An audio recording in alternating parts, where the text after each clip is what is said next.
The total number of tornadoes Indiana saw Friday night now sits at 16. We will get to cleanup efforts in a moment, but we want to start with meteorologist Alyssa Andrews. She's here with more on those tornado confirmations in your forecast. First, hi Alyssa. Hey, good evening, Max. So right now that number for confirmed tornadoes across Indiana does stand at 16. You might hear a lot of reports and information from many different sources here. What's happening is across the state of Indiana, we've got tornado confirmations from the National Weather Service of Indianapolis. That covers probably where you're listening from this broadcaster right now, a lot of central Indiana. We also looked at tornado reports confirmed from the Northern National Weather Service office, and also Chicago's office does have some of our Indiana counties. So we gathered reports from all three of those National Weather Service offices. That number does stand at 16, two of them confirmed on the south side tonight, and that was that same tornado, that EF3 that started off in Sullivan County. So we are looking at all of the damage. There's still a couple of more damage surveys that are ongoing right now, so that number currently stands at 16 but could increase, and we'll take a closer look at that more in a minute in our full forecast. It's 47 degrees right now in Indianapolis. All eyes are on the next system ahead. Winds are out of the southeast at 8 miles per hour. Dew point temperatures at 35. That number is going to start to ramp up along with our air temperatures as we get warmer with more humidity in the first couple of days of this week. Our temperatures right now in the mid 40s. It'll be a mild evening. Winds are out of the south. It's still going to be breezy in the next couple of days, but all weekend long, even after those storms moved through on Friday, our Saturday yesterday was very breezy with winds gusting over 50 and 60 miles per hour. Wind speeds now looking much calmer, up to 10 miles an hour on the current wind speeds out of the south. We're looking ahead to warmer temperatures these next few days. We'll talk about that, plus the low level moisture. It's going to even feel a little bit on the humid side as we get into Tuesday. We'll be talking about that and the next system moving in just a little bit. Max. All right, we'll check in with you soon, Alyssa. Thank you. Tonight, the victims of the tornado that hit Sullivan County have been identified. They include a mother and son, 61-year-old Susan Horton and 38-year-old Thomas Horton, and along with 47-year-old Shane Goodman, all of them killed in that tornado. An overhead view of the destruction here really tells the whole story. You can just see the devastation this has caused. The neighborhood's flattened. That is where CBS 4's Russ McQuaid has been all weekend. Tonight he shows us that residents there spent their Sunday volunteering as well as picking through what is left of their lives. Neighbors tell me Shane Goodman died when a tornado lifted his modular home off that foundation Friday night. Those are Shane Goodman's vehicles in a field across the street from what was his home.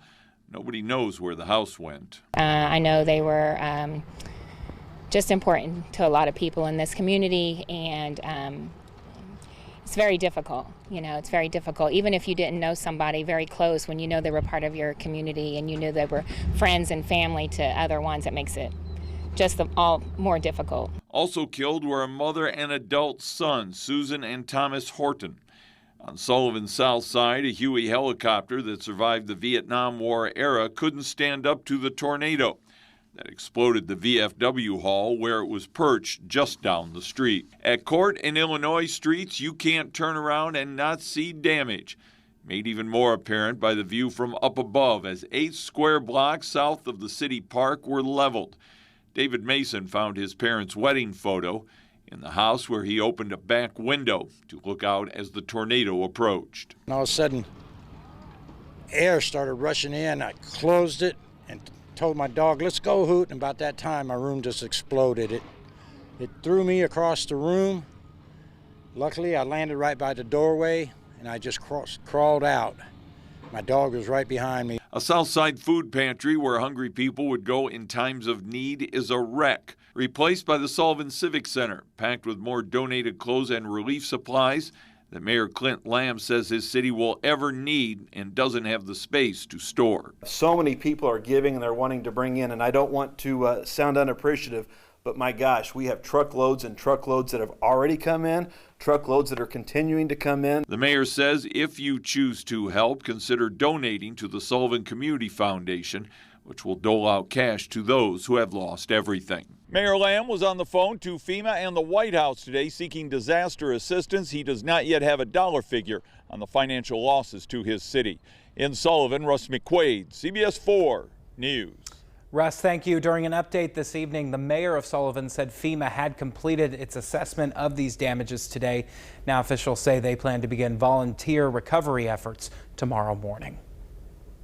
Even though that things seem to be starting to improve, we're starting to get things streamlined. At the same time, there is still a lot of need for help. There is still a huge demand. And I can't reiterate this enough, not just today, but for the coming weeks, the months, and even the years ahead. Long road ahead there. Officials did say schools will be open in Sullivan tomorrow with a 2-hour delay for right now. Well, as we mentioned, the death toll from this tornado outbreak now stands at 5 here in Indiana. 2 of those deaths are in Owen County, where a couple was killed in an EF3 tornado at McCormick's Creek State Park. Indiana conservation officers identified that couple as Brett and Wendy Kincaid of Rossville. Family members sent us some of these photos. Their family says that they were avid campers and outdoors people. They have been together for 31 years and had 2 children. They were staying in a camper when that storm hit them. An investigation into their deaths continues tonight. We are continuing to hear stories of survival, especially in Johnson County, where some areas took a direct hit from a very fierce tornado. CBS 4's Hannah Fullman takes us there now and introduces us to a family who lost the place they called home for more than 30 years. Glenn and Debbie Gant were celebrating their wedding anniversary the night a tornado came and destroyed their home. Now they say they're just lucky to be alive. The house is gone, our cars are gone, but we've got our life and we've got our family. The Gants have lived in this home for nearly 30 years. This is where they built a family, raised their 2 sons, and created many memories. But the place they called home for so many years would end up destroyed in a matter of minutes. It picked me up and took me clear to the kitchen, through the kitchen there where I was just stranded. I watched the front door come off and come towards me. There was just so much going around in the house. And in that very moment, Debbie Gant didn't know if she would make it out alive. I prayed in the hallway. That's all I could do was pray that please get us out of this.